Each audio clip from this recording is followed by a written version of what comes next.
Sí, buenos días. Soy el licenciado David Rangel Martínez, con la materia del mercado legal internacional de los negocios. Okay, el tema de hoy es nacionalidad y los extranjeros. Okay, vamos a poner las gráficas. La nacionalidad para el derecho internacional público. Es importante tener en cuenta que debemos estar plenamente identificados de qué nacionalidad somos para poder llevar a cabo los convenios internacionales. Vamos a dar una pequeña introducción al respecto. La nacionalidad para el derecho internacional público. Las personas humanas. La nacionalidad es la condición particular de los habitantes de una nación. El concepto incluye nociones vinculadas a factores sociales especiales, culturales y políticos. La nacionalidad puede analizarse desde un punto de vista sociológico, pero también a partir de un orden jurídico-político. Las personas humanas, la nacionalidad. La nacionalidad es el vínculo jurídico en virtud del cual una persona es miembro de la comunidad política de un Estado constituyente. Según el derecho interno e internacional, la misma no debe ser confundida con la ciudadanía. Esta comprende a una parte de las naciones, o los calificados legalmente para ejercer los derechos políticos. La determinación de que una persona jurídica pertenece a una nacionalidad fue facultad soberana del derecho nacional y no del derecho internacional, como asimismo su adquisición perdida o readquisición posterior corresponde al derecho interno de cada Estado. El vínculo de nacionalidad genera para el individuo ciertos deberes y derechos recíprocos con el Estado, lealtad con el Estado del cual es nacional. Los efectos de la nacionalidad tiene en el derecho público interno e internacional y en muchos países además el derecho privado son esenciales para la organización y la subsistencia del Estado, así como para la vida de las personas. El individuo sin nacionalidad es considerado un paria donde quiera que se encuentre. ¿Okay? Aquí es importante, como el mismo escrito lo dice, no confundirnos, ¿no? La nacionalidad es el lugar donde nacimos, donde nos tocó nacer, ¿verdad? Somos parte de un Estado, en este caso, pues, el país México, de una población. Al momento de nacer, por el simple hecho de nacer en México, ya tenemos nuestros derechos otorgados, ¿verdad? Entonces, cada individuo de cada Estado, al momento de nacer, tiene sus propios derechos en el país o estado donde haya nacido. Más adelante traigo una síntesis de lo que es un paria, para que quede un poquito más claro ese término.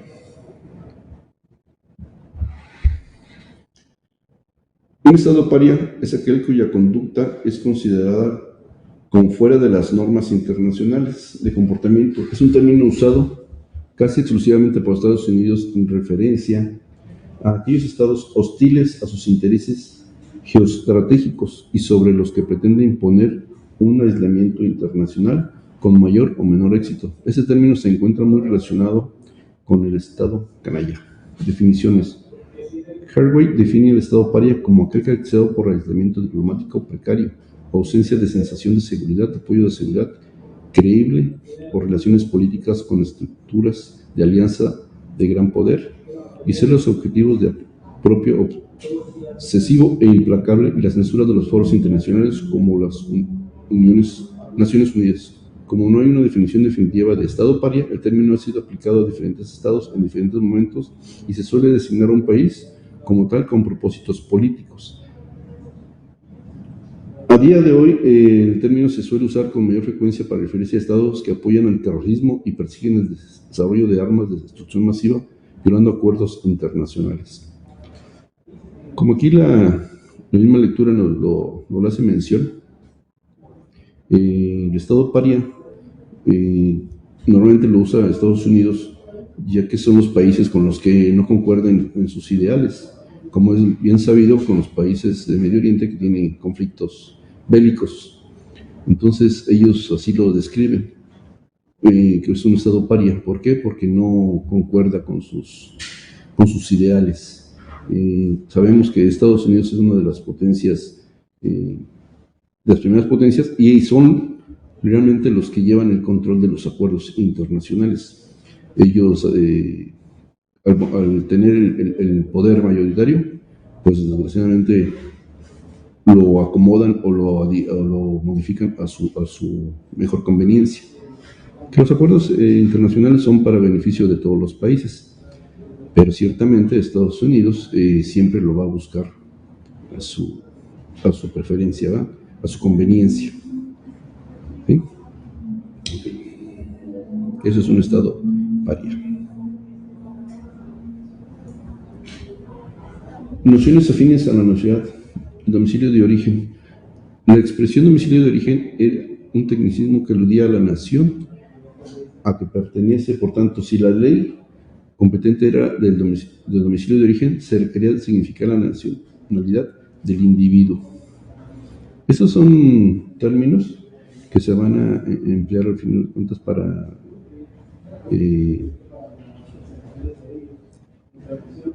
dar a conocer la nacionalidad. Es muy importante que sepamos de qué nacionalidad es cada individuo el que lleva los acuerdos internacionales, porque él está representando a todo el Estado. La ciudadanía se refiere al goce de derechos políticos cuando el nacional pretende ser ciudadano y no reúne ciertos requisitos, ¿verdad? Ese es otro de los términos. La sujeción es el individuo, es el vínculo entre el súbdito y el soberano. El súbdito se obliga a obedecer y el soberano con el deber de protección a su cargo. Todos estos términos, si nos damos cuenta, están relacionados a la persona, a la nacionalidad de una persona, ¿verdad? La protección. La protección es otro de los términos. Dice, al establecerse el protectorado, cuando un Estado débil por medio de un acuerdo internacional transmite a un Estado poderoso el manejo de sus negocios internacionales. La protección. Hemos escuchado en los convenios internacionales que tal o cual país, por ejemplo, cuenta con la protección de, en este caso nosotros como México, al estar adheridos con Estados Unidos, pues estamos bajo la protección de esta nación. Todos los países que estén adheridos a ese país, pues gozamos de ese beneficio, que es la protección. En este caso, vuelvo a repetir, estamos hablando de nacionalidad como país, como ciudadanos. ¿Sí? Al momento de estar en un tratado internacional, el que lo firma el presidente, todos los que conformamos el país, nos adherimos a esos tratados. Entonces todos gozamos de la protección. El indigenato es una fórmula de vinculación de los individuos con algunas de las regiones que jurídica o sociológicamente se divide en un Estado. Esta vinculación puede derivar del hecho del nacimiento de un lugar o fijación de la existencia en alguna región. Volvemos a lo mismo. Son términos que se utilizan si se divide de dónde nacimos, pero estamos bajo la protección, vuelvo a repetir, de nuestra nacionalidad. Okay. Realmente son términos que se utilizan, pero todos están destinados a decirnos o a identificarnos dentro de nuestro Estado, cuál es nuestra nacionalidad.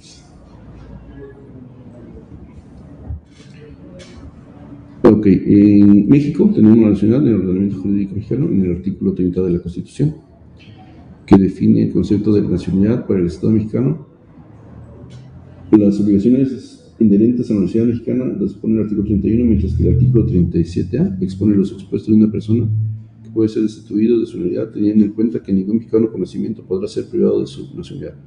Es de igual forma que la Constitución establece la forma de adquirir y perder la nacionalidad mexicana. Los que nazcan en territorio de la República y aquellos que lo hagan a bordo de embarcaciones o aeronaves mexicanas se consideran aeronaves o embarcaciones mexicanas. Aquellas que matriculadas en México porten el pabellón mexicano obtendrán la nacionalidad mexicana por nacimiento. Esto es nuestra nacionalidad cómo adquirimos nosotros los mexicanos la nacionalidad, ¿verdad? Toda embarcación que esté matriculada, que porte bandera mexicana, al momento de nacer en ese tipo de embarcaciones, aeronaves, todo eso, por ese simple hecho obtenemos la nacionalidad, aunque nos encontremos en aguas internacionales o en espacio aéreo internacional.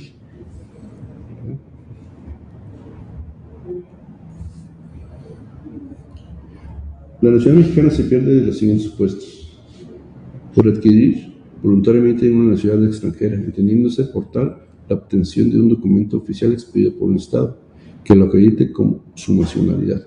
No se considera adquisición voluntaria la naturalización que hubiese operado en virtud de ley, simple residencia o ser condición indispensable para adquirir trabajo o conservar el adquirido, ¿verdad? Aceptar o usar títulos nobiliarios que impliquen sumisión a un Estado extranjero, residir siendo mexicano por naturalización durante 5 años continuos en el país de origen, hacerse pasar por cualquier instrumento público siendo mexicano por naturalización como extranjero o por obtener y usar un pasaporte extranjero. Estos son los supuestos en los que unos pudiésemos perder la nacionalidad. Realmente se encuentran en nuestra Constitución, pero difícilmente vamos a caer en uno de los casos. Tenemos que tener en claro el conflicto de la nacionalidad. Es bien importante que en el derecho internacional tengamos plenamente identificada de qué nacionalidad somos al momento de llegar a un acuerdo, a un convenio. ¿Sí? Los conflictos, es considerado un conflicto de nacionalidad aquellas situaciones en las que un individuo se le atribuye distintas nacionalidades o que ningún Estado le otorga dicho vínculo. De lo anterior podemos distinguir 2 clases de conflictos: uno de dominio positivo, que consiste en la pretensión de otorgar varias nacionalidades de distintos estados, y otro negativo en que la nacionalidad no existe. El conflicto positivo es conocido normalmente como doble nacionalidad. La plurinacionalidad es el resultado de la diversidad del sistema que usan los estados para otorgar la nacionalidad a un individuo al encontrarse en jus soli. El jus soli marca la detención de la atribución del individuo desde su nacimiento, la nacionalidad del estado en cuyo territorio nació. Y el ius sanguinis, de latín derecho de sangre, es el criterio jurídico que puede otorgar un ordenamiento para la concesión de la nacionalidad. Según el ius sanguinis, una persona adquiere la nacionalidad de sus ascendientes por el simple hecho de su filiación biológica o incluso adoptiva, aunque el lugar de nacimiento sea otro país. Eso es cuando somos hijos de padres mexicanos que nacemos en Estados Unidos. Por el simple hecho de nacer en Estados Unidos, pues tenemos derecho a la nacionalidad mexicana, ¿verdad? Porque uno de nuestros padres es mexicano. Igual puede ser, en su caso, un francés con una mexicana. El niño, si nace, también tiene derecho a la nacionalidad francesa. Eso es el jus sanguinis. Okay. Sociológicamente jurídica, falta de concordancia entre los elementos que se toman en consideración para su adquisición y para su pérdida. La tendencia a ampliar el número de sujetos contribuye también a ello, ¿verdad? Okay.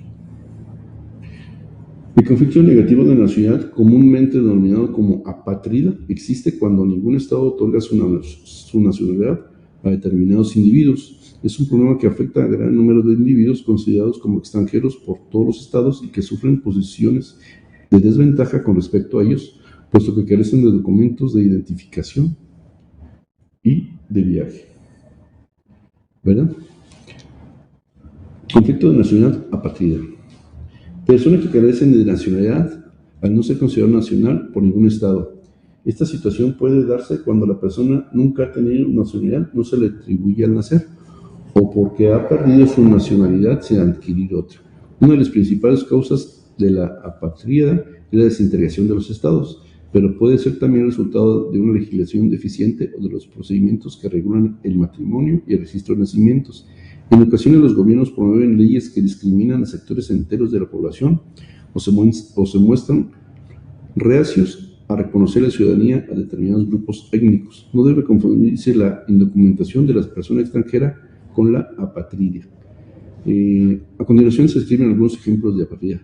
Tras la desaparición de la Unión Soviética, descomposición de Yugoslavia y la división de Checoslovaquia, los nuevos estados establecieron sus propios criterios de ciudadanía. En África, muchas de las personas que fueron expulsadas de Mauritania como consecuencia de enfrentamientos armados permanecen en Senegal al ser cuestionadas su petición de ciudadanía por las autoridades mauritanas. Aquí nos dan los ejemplos.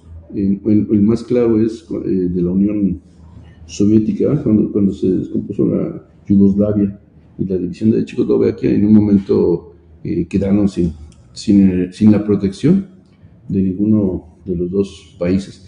Se consideran sin patria, o sea, la apatrida. Es porque ninguno de los dos países reconocía a esos ciudadanos. Ese es uno de los más claros ejemplos. La nacionalidad de las personas morales. Existen diferentes teorías que intentan establecer cuál será la nacionalidad de las personas morales. Las teorías afirmativas. Las teorías afirmativas se dividen en dos tendencias: una que identifica la nacionalidad de las sociedades a la de los individuos, y otras que aplican a las sociedades analógicamente el concepto de nacionalidad de la persona física, aunque adaptándolo a la naturaleza diferente de las personas morales, pero llegan a la conclusión de que existe una cierta analogía entre ambas que permite hablar de una nacionalidad de las sociedades mercantiles. En este caso, las personas morales primeramente pues son personas físicas y tienen una nacionalidad. El simple hecho de que se agrupen para formar un negocio o algo les da lógicamente de qué nacionalidad son. Pero originalmente se toma la nacionalidad de la persona física, o en su caso de donde vaya, puede ser un mexicano como un americano, en donde se genere o en donde se cree su establecimiento, su negocio. De ahí es donde va a partir de qué nacionalidad va a ser esa empresa, ¿verdad? Las teorías negativas. En esta teoría se intenta establecer los argumentos en virtud de los cuales hay impedimentos para considerar que las personas morales carecen de nacionalidad. Algunos teóricos debaten acerca de que las sociedades poseen o carecen de nacionalidad. Esas son las teorías negativas de lo que estábamos platicando, ¿no? Las teorías mixtas son aquellas que sostienen que las sociedades tienen dos nacionalidades, una de derecho público y otra de derecho privado, y otras que restringen el concepto de nacionalidad en otras materias. Las teorías mixtas es lo que yo les estaba diciendo, ¿no? Puede ser un mexicano con un americano, y hay que ver en qué nacionalidad fue generada el negocio o la sociedad para ser presentado como personas morales. ¿Verdad? Esas son las teorías mixtas que normalmente se otorgan, al final de cuentas, en derecho internacional. Es cuando pues, están de un país con otro país, pero puede ser mexicano con americano, que van a Sudamérica, hacen negocio. Entonces hay que ver en qué legislación internacional van a caer los supuestos del convenio, el contrato, en caso de alguna inconformidad, qué autoridad le va a competir llevar a cabo este asunto también, ¿verdad? Entonces hay que tener también definido el concepto de extranjero. En un sentido vulgar se entiende por extranjero al individuo que no es de nacionalidad en un orden general. Se define al extranjero como aquel individuo sometido simultáneamente a más de una soberanía por razones de las personas, de las cosas o de los actos. Así, simple y sencillo. Es un extranjero, pues el que no es nacional, o que no es que no habita en su país de origen, ¿verdad? Por las personas, cuando un individuo se traslada de un país a otro, en el cual verifica funciones familiares, el honor matrimonial, tutelas, etcétera, por las cosas, en el hecho de adquirir la propiedad en el suelo extranjero por los actos celebrados, actos jurídicos como un contrato, un testamento, etcétera. Lo que les decía, no un extranjero que no se encuentra en su país de origen, ¿verdad? En este caso, la mayoría de los extranjeros, cuando nosotros viajamos, estamos limitados en ciertos derechos, como en este caso pues, puede ser para la adquisición de un bien. No nos brinda ese derecho el ser extranjero, el querer venir por ejemplo, los americanos venir aquí y querer comprar nuestras tierras, pues lo tienen prohibido, ¿verdad? Y así nosotros también cuando viajamos a otros países. El derecho de extranjería está constituido por normas de derecho internacional que obligan a los estados entre sí a que traten de determinada manera sus respectivos súbditos. La expresión extranjería resulta imprecisa porque no se trata de suyo de deberes para con los extranjeros en general, sino únicamente de deberes para los extranjeros que son súbditos de otro estado. Aquí la extranjería se entiende que es la manera en que nos tratan los diferentes estados que los visitamos, ¿verdad? Todos tenemos derechos al momento de visitar otro país.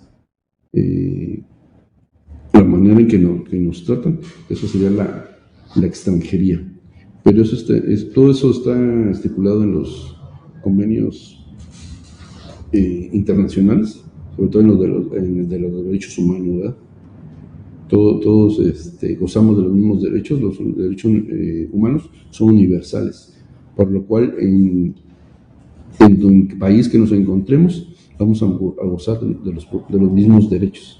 Ahí si no marca diferencia, pues el Estado tiene la obligación de respetar nuestros derechos humanos, que esos son igual para todos en cualquier parte del mundo. Condición jurídica de los extranjeros. El internacionalista Charles Fenwick hace notar que el derecho internacional reconoce la diferencia entre los extranjeros visitantes transitorios de un país extraño y aquellos que han establecido allí una residencia permanente y manifiestan la intención de prolongar su permanencia indefinida. El internacionalista Fenwick no se preocupa por definir al extranjero, pero hace notar que el derecho internacional reconoce la diferencia existente entre los extranjeros visitantes transitorios de un país extraño y aquellos que han establecido ahí una residencia permanente y que manifiestan la intención de prolongar su permanencia indefinidamente. Alrededor de este concepto cabe hacer las siguientes reflexiones. Los extranjeros pueden o no estar sometidos simultáneamente a más de una soberanía. No lo estarán si no existe al mismo tiempo un punto de conexión que lo ligue con otro estado. Lo estará un extranjero si por un domicilio, por su nacionalidad, por la realización de una conducta, por la tenencia de bienes, etc., está vinculado con más de un estado. Por tanto, el sometimiento simultáneo a más de una soberanía no es el elemento de definición de la categoría de extranjero. Tenemos visitantes que hacen su residencia en México, pero esta está condicionada por el secretario de Relaciones Exteriores a ciertos periodos.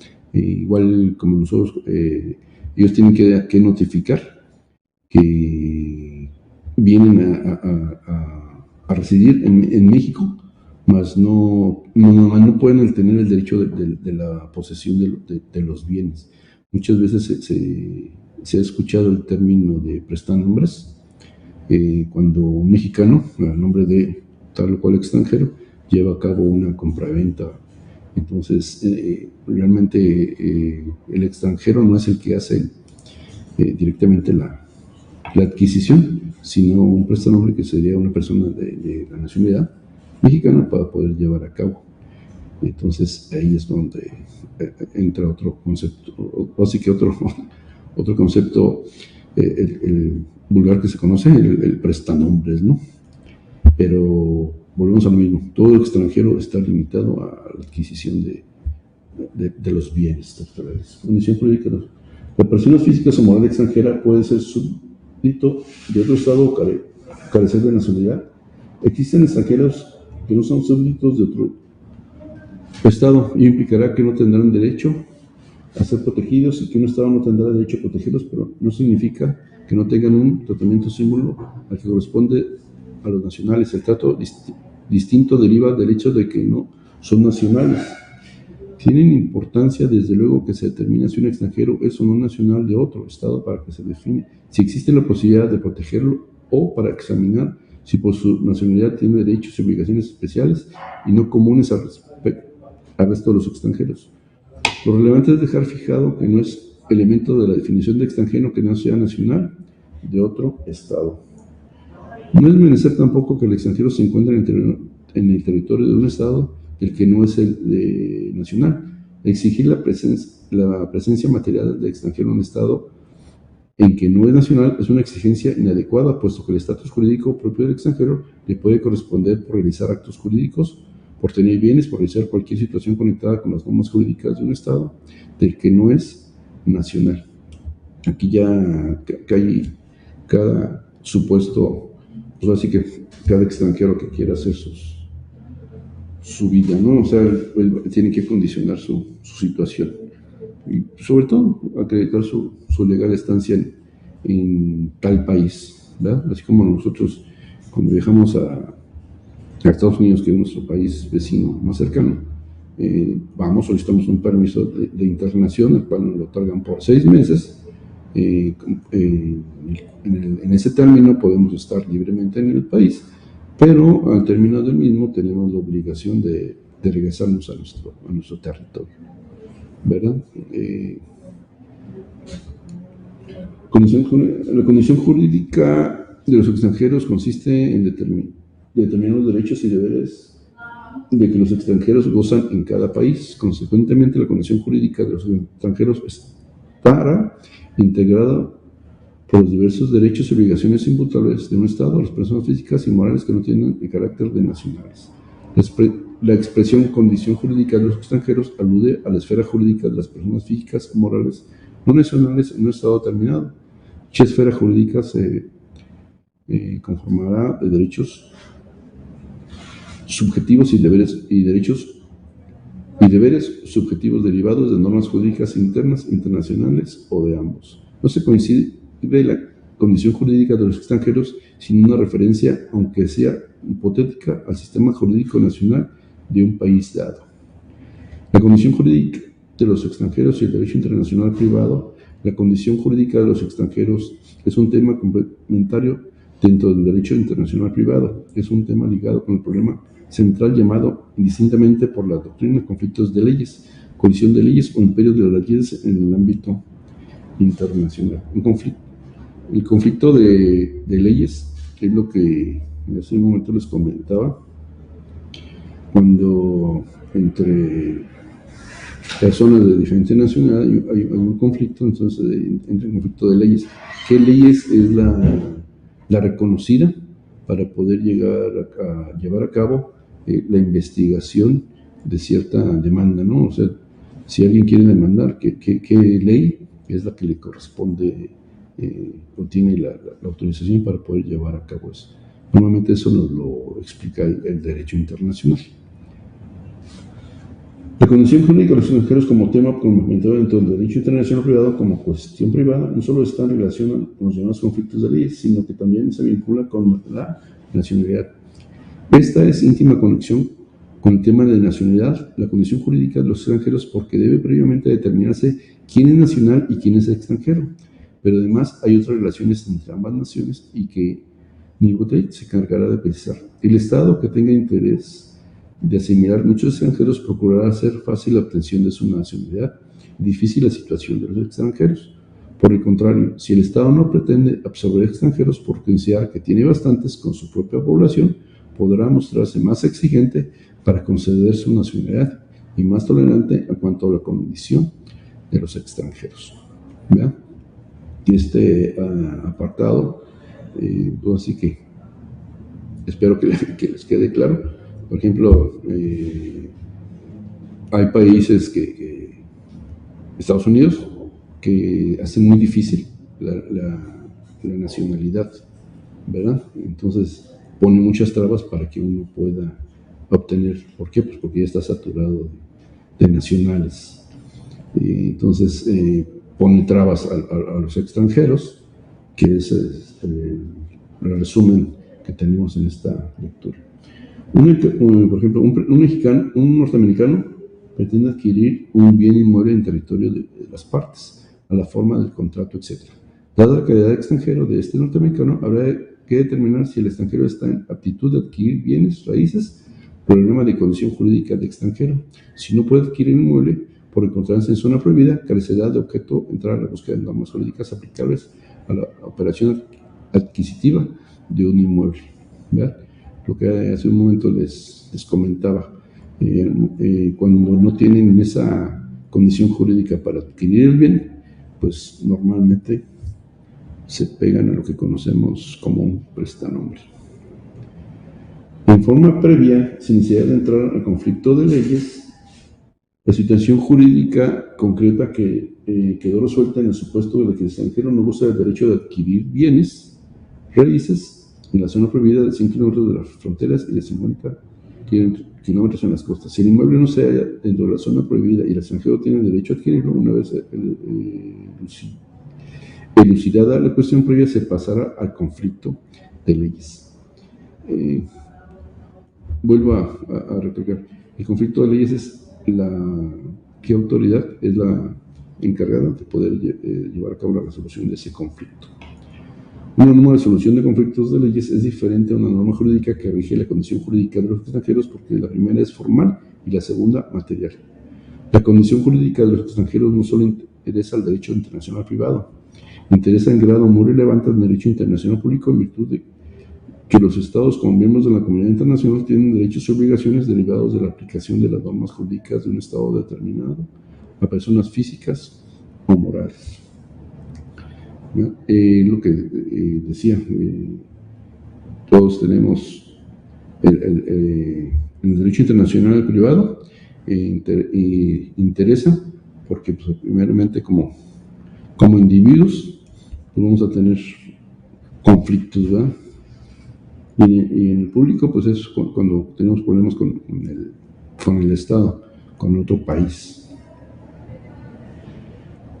En principio, cada Estado termina con absoluta soberanía en su territorio y la condición de extranjeros, y decimos en principio, porque esta regla no se admite más que con la reserva de un cierto mínimo, el cual se considera necesario para infringir las reglas del derecho de gentes y para no exponerse a sus sanciones. Cada país es dueño de reglamentar dentro de sí la condición de los extranjeros en la forma que estime conveniente, pero ningún país es libre, no obstante, para proceder arbitrariamente en este aspecto, abusando de su soberanía, conforme a las normas actuales del derecho de gentes, es decir, del derecho común internacional. Se reconoce a los extranjeros un cierto mínimo de derechos que ningún Estado podría usarles sin correr el riesgo de colocarse fuera de la comunidad internacional. Más adelante les vamos a dar una explicación del derecho de gentes.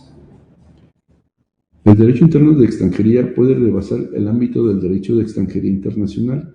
Ese es el caso cuando los Estados confieren a los extranjeros mayores derechos que los que impone el derecho internacional. El derecho interno de extranjería no ha de ser nunca inferior al mínimo prescrito por el derecho internacional. Tales normas serán válidas en el orden jurídico interno, pero los Estados perjudicados tendrán derecho a reclamar su derogación o modificación con arreglo a los procedimientos que el derecho internacional ofrece.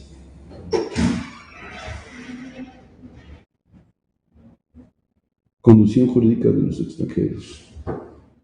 Los estados están en posibilidad de estatuir en su derecho interno sobre la condición jurídica de los extranjeros, y al hacerlo no tienen más límite que la no afectación de un mínimo de derechos que el derecho internacional consagra a favor de los extranjeros. Si se atenta contra ese límite, surgirá la responsabilidad internacional por infracción a las reglas del derecho de gentes, obligatorias para los estados como sujetos que la comunidad internacional.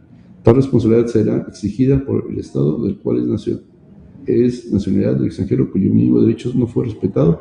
Al lado de la responsabilidad internacional emergente de la responsabilidad interna, el Estado responderá ante sus propios tribunales con la infracción a los derechos del extranjero considerados por el derecho interno o considerados por el derecho internacional. ¿Qué es esto? Este apartado que les acabo de mencionar son nuestros garantías individuales, nuestros derechos humanos, que lo voy a repetir, son universales. Esa es una síntesis de lo que les decía hace rato. Todos tenemos los mismos derechos, encontrémonos donde nos encontremos. Por ende, el conocimiento de la condición jurídica de los extranjeros en un estado determinado obliga a acudir a diversas clases de fuentes internacionales e internas. El análisis de ambos tipos de fuentes permitirá respecto de un país determinado tomar noticias al detalle del auténtico estatus jurídico que corresponde a las personas físicas o morales no nacionales. Puede ocurrir que el paralelismo de normas internas e internacionales conduzca a una oposición en el contenido de tales normas. En esta hipótesis de oposición de Alberto G. Arce ha de concederse primacía al derecho de gentes sobre el derecho interno de los estados. ¿Okay? El derecho de gentes. A ver. Por derecho de gentes, o mejor dicho, de naciones, los jurisconsultos romanos comprendían un derecho en uno de todos los pueblos que se extiende a todos los hombres y abarca tanto las relaciones de la vida privada como de la vida pública, y comprendía los siguientes: la piedad filial, el derecho de legítima defensa, el respeto a la religión, el derecho de paz y de guerra. Lo anterior era lo que se denomina derecho natural, pero eliminando a los animales a quienes la definición de Ulpiano consideraba capaz de gozar de este derecho. En los tiempos modernos se entiende por derecho de gentes la parte de derechos públicos que trata de las relaciones amistosas de los estados y de los pueblos constituidos en ciudades regulares o independientes, y por consiguiente de los gobiernos que los representan y de cualquiera que sea su forma. Por otra parte, de las obligaciones recíprocas de los estados, los deberes que tienen que cumplir los derechos que estén llamados a defenderse los unos respecto a los otros, que se pueden fundar en los sentimientos innatos de la humanidad y de la justicia, sobre los eternos principios de la razón y de la conciencia, sobre las relaciones invariables que se deducen de nuestra naturaleza inteligente, sociable y libre, sobre reglas sancionadas por el uso, sobre convenciones particulares y, por último, sobre tratados o contratos escritos necesariamente transitorios, como la unidad de los que los firmaron. Nacen dos especies de derecho de gentes.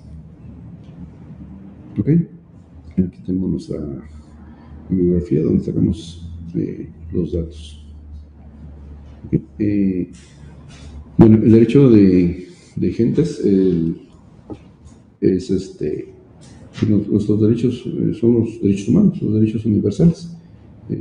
Eso es la síntesis. Es importante en el derecho internacional tener bien definida nuestra nacionalidad y quién es el extranjero. Espero que puedan sacar un resumen de esta presentación. Así mismo le comento a mis alumnos. El día de hoy estuve checando sus trabajos, sus presentaciones. Los felicito porque hicieron buenas presentaciones. Sin embargo, a algunos les hice algunas anotaciones que esperemos que lo vayan mejorando conforme va avanzando el módulo, ¿verdad? Por mi parte, si no hay alguna pregunta, alguna duda, pues sería todo. Lo que sí sería de trabajo, pues sería hacer un resumen de esta presentación. Gracias.